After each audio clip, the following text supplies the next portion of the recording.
Amen. Dawidi yitegereje Imana arayireba, arayireba iyo Mana arayireba, aravuga ati izina ryayo ni ya. Hallelujah. Hallelujah. Amen. Hallelujah. Hallelujah. Amen. Nejejwe n'Imana mu mutima wanjye. I am happy in my heart because of God. Nejejwe no kuvuga Imana. I am happy to speak about God. Nuko Satani ajyanyaga ashaka See, kunyicira ijwi, Satan wants to destroy my voice, ariko yaratsinzwe mu izina rya but Yesu. unfortunately was defeated in the name of Christ. Amen. Hallelujah. Hallelujah. Amen. Ni igitondo cyiza cy'umugisha. It is a wonderful morning, a morning of blessings. Ndashima Imana ko inyemereye I thank God for allowing me guhagarara imbere y'ubwoko to bwayo. stand before His people.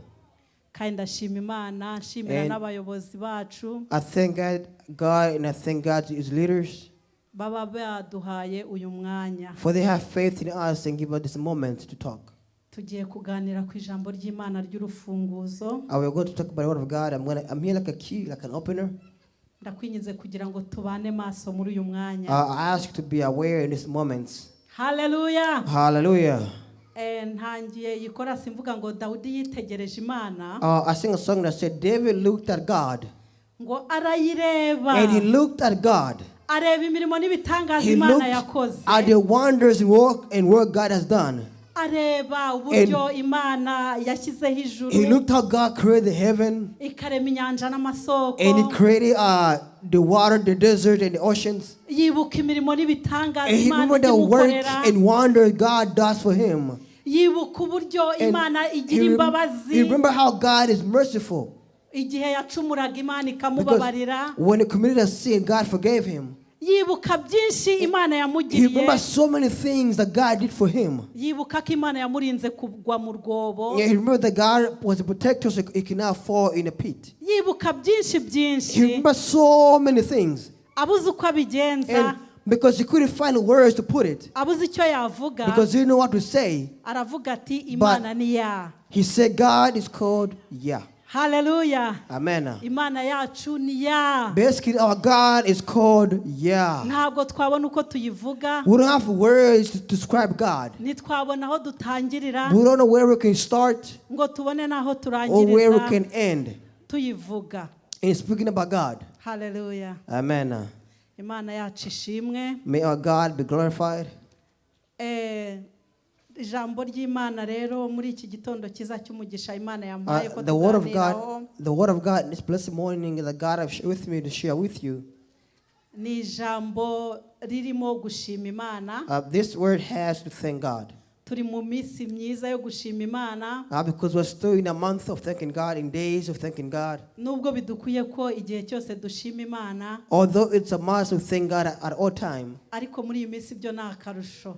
but now it's better than ever. Imana yaturinze umwaka wose utambutse. Because God was a protector from 2024 until the end. Tugeze aya masaha duhumeka umwuka w'abazima. And now we are breathing among the living. Nishimwe rikomeye. It is a great testimony to be had. Umutwe w'isomo ryacu The theme of today, uravuga ngo the theme is ntiwemerere umutima wawe ko ukubuza gushima Imana. that do not allow your heart to stop you from thanking God. Hallelujah. Amen. Ntiwemerere umutima wawe ko ukubuza gushima Imana. Do not allow your heart to stop you from thanking God.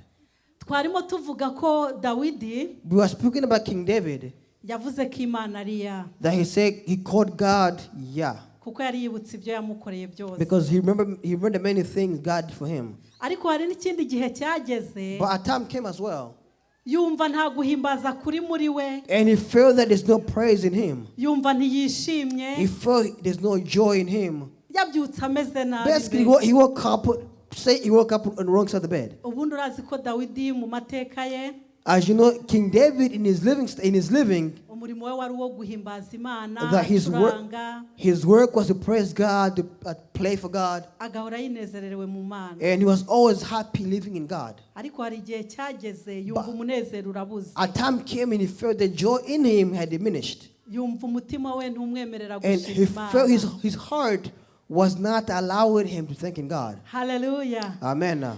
ariko yaje gutekereza But he came back and he thought about it. aravuga ati ubu ni umwanzi satani wanyaze. And he said, no, this is my enemy robbing me. Ntiyamwemerera rero, And he did not allow his enemy.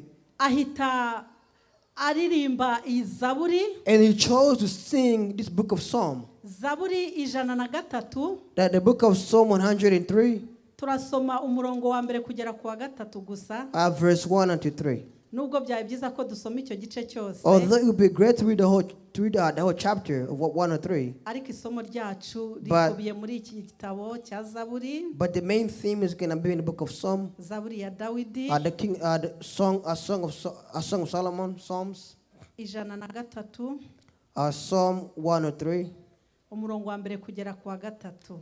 verse 1 unto 3. Haleluya. Amen. Reka dusome mu izina rya Yesu. Amen.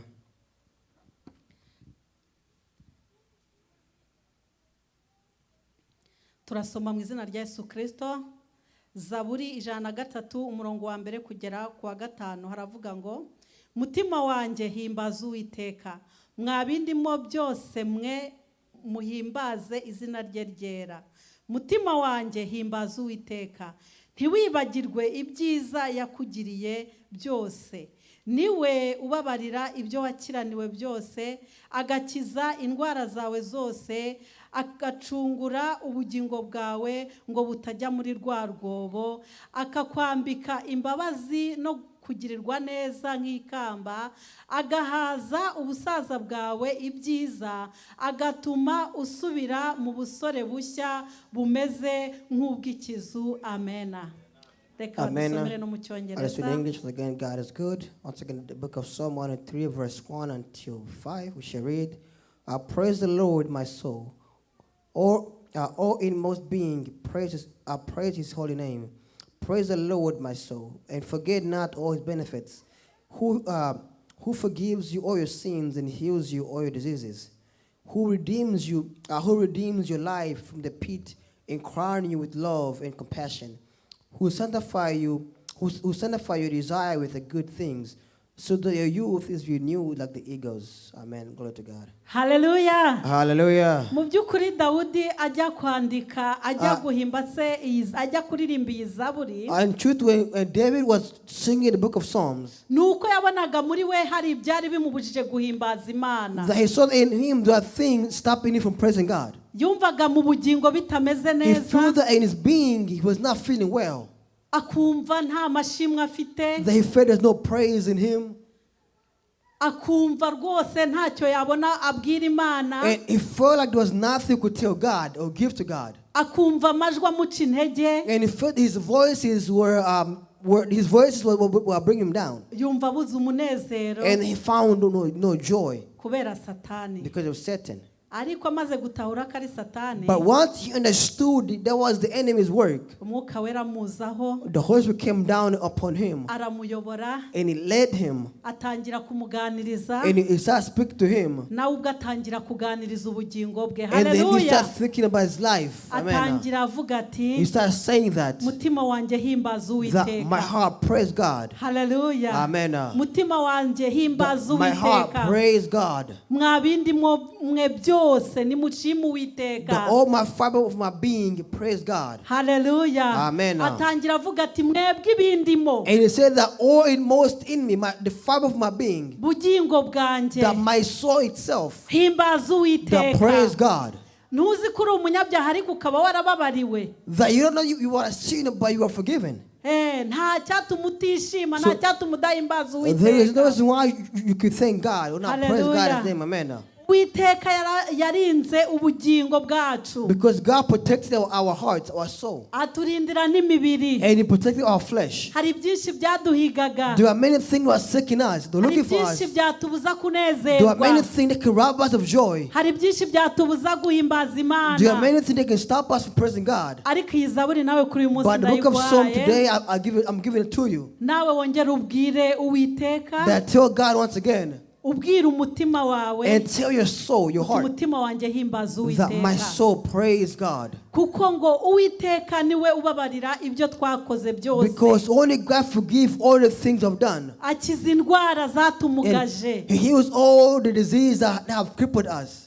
tujya tugira indwara mu bugingo bukarwara Sometimes our body can get sick. umuntu akiheba cyangwa akagira agahinda And then you lose hope, you lose yourself. izo zose ni you indwara fall in depression. zimugaje imitima yacu These are illness that kind of crippling our life. nubona bimeze gutyo mu mutima wawe So if you see you are that pain in your heart, ujye ucyaha ayo in your soul, majwi that stop these voices uvuga uti mutima wanjye and say, my soul, himbaza Uwiteka my soul, praise God. mwa bindi mwe byose That all my fiber of my being, muhimbaza izina rye praise His holy name. mwe kwibagirwa ibyo Uwiteka yakoze Do not forget all the things God did for us. abantu iyo tugeze mu bibazo turibagirwa Sometimes when we go through problem, we forget. nkuko nabivuze turi mu gihe cyo Like I said gushima earlier, Imana we are in the days and months of praising God. ariko hari igihe wicara wareba ibibazo ufite But sometimes you can look at the problem you're going through, the issue you're going through, ukavuga ko nta shimwe ufite and you can say you don't have any praise in you. ariko amashimwe arahari But praise are in abundance. nubwo waba urwaye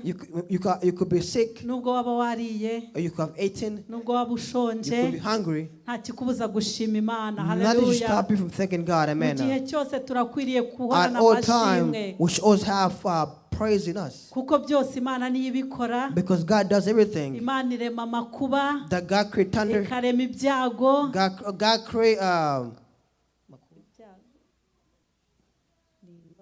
God create illness, God create problems, kandi ituma tunarwara no and kurwara God make us birashoboka and being sick is possible too.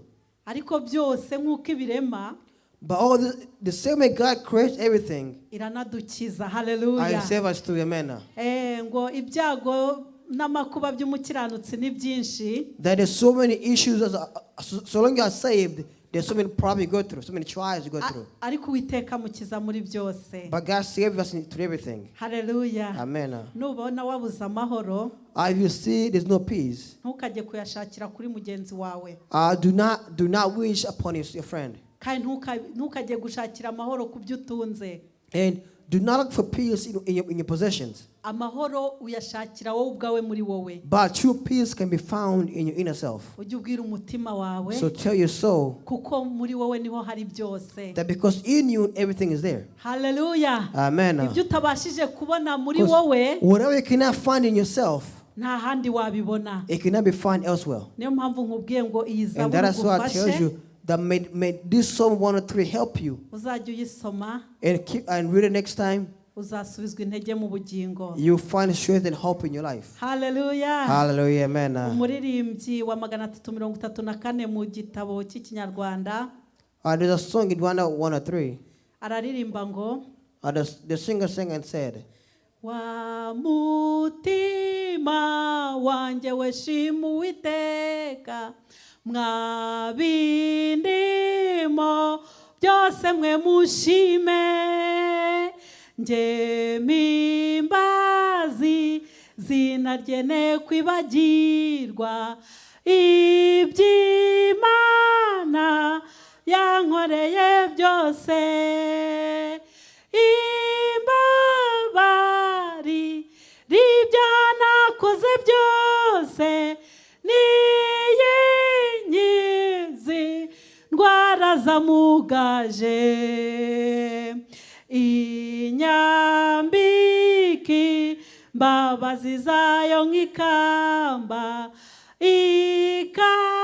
ikamazi byiza bidashira imbabari ribyo nakoze byose niyinyizi ndwara zamugaje inyambiki mbabazi zayo nk'ikamba ikamazi byiza bidashira haleluya Hallelujah, amen. haleluya Hallelujah. Hallelujah. bwira Amen. umutima wawe ngo Tell your himbaza soul that my soul Uwiteka. praise God. Uwiteka niwe utubabarira ibicumuro twacumuye. Because God forgive us over our sin. Uwiteka atinda kurakara. That God is not quick to ntabwo anger. yatwitura ibihwanye n'ibyo Because twakoze. God cannot bless what we have done. Amen. atugirira neza tudakwiriye. Brother, God bless you akirengagiza more. bya bindi byose dukora. God forgive all ngo that we have kandi done. atwambika imbabazi zayo. And God give us His forgiveness, akazitwambika mercy. nk'ikamba. Like a reward. tukarindirwa mu buntu And we are bwe. protected in His mercy. Hallelujah. Amen. uyu muririmbyi yuzuye umwuka. The singer filled with yakomeje the avuga Holy byinshi Spirit. cyane. He sang and ntabwo said twabivuga ngo tubirangize. that we cannot say everything and Ariko, name them, but rather, icyo nshatse kuvuga muri iki gitondo the one thing I want to say this early morning ni uko wabwira umutima is to tell wawe your soul guhora ushima Uwiteka. that my soul praise God. Hallelujah. Amen. bwira ibikurimo. That tell all your fiber of your being. nimba bidashima Imana If they cannot praise God, bibwire biceceke. tell them stay quiet. nimba ibikurimo If all it's in you, bitabasha kwibuka imirimo Uwiteka yagukoreye forget what God did for you. bibwire Tell them, biceceke. tell them to be silent. ireme mu mutima wo gushima Imana. So create a heart to thank God. bwira ubugingo bwawe bushima Show Imana. your life to thank God. bwira ubugingo bwawe buhimbaza Show your Uwera wa life to Isiraheli. thank God, the God of Israel. kuko niwe ugira icyo akora Because God does what He can. akakirema kandi Because God creates and agikomeza. God strengthens it. ahindura ibyanze Because guhinduka. change what cannot be changed. Hallelujah. Hallelujah. ni Amen. ukuri agirira neza In truth, God abamwiringira. bless those who believe in Him. reka tumunambeho So let's continue on Him. kandi duhorana amashimwe mu Let's mitima yacu. go to Him and embrace our praise. To uko biri him. kose No matter what happens, ibyo ari byo byose no matter what mu happens, gihe cyose at all time, ntihagire ikikubuza guhimbaza Imana there should be yawe. nothing that could stop you from praising God's iryo ni name. ijambo Uwiteka Imana This yampaye word ko of God gave tuganiraho. me to share with you. abaryumvise umwami If you heard it, abaha God umugisha. bless you. Amen. Hallelujah. Hallelujah. Amen. Amen. Sante Yesu. Amen. Turagushimiye Uwiteka Imana nyiribihe. Turagushimiye kuri Imana igira neza bugacya bukira. Dawidi araririmba ati mutima wanjye himbaza Uwiteka. mwabindimo byose mwe muvuga izina rye. Mwirinde kwibagirwa ibyo Uwiteka yadukoreye. Haleluya. Ngo niwe udukiza indwara zatumugaje. ngo kandi Uwiteka ntabwo yatwitura ibihwanya n'ibyo twacumuye. ngo atwambike imbabazi ze nk'ikamba akaduhaza ibyiza bidashira. yewe Uwiteka dusabye imbaraga. turi mu bihe bigoye kandi ibihe biruhije. ndetse nk'abana b'abantu tujya twibagirwa aho wadukuye. tukibagirwa ibyo wadukoreye. tukarangara tugateshuka tukava mu nzira yawe. ariko igitondo turakwinginze kugira ngo utugirire neza. duhe kwibuka ibyiza wadukoreye. wongere urema amashimwe mu mitima yacu. rema amashimwe mu mitima y'ubwoko bwawe. hindura amateka. reka twibwire ibyawe. reka tuvuge ibyawe. reka tugendana nawe. reka tuguheshe icyubahiro. Rabbi Jesus.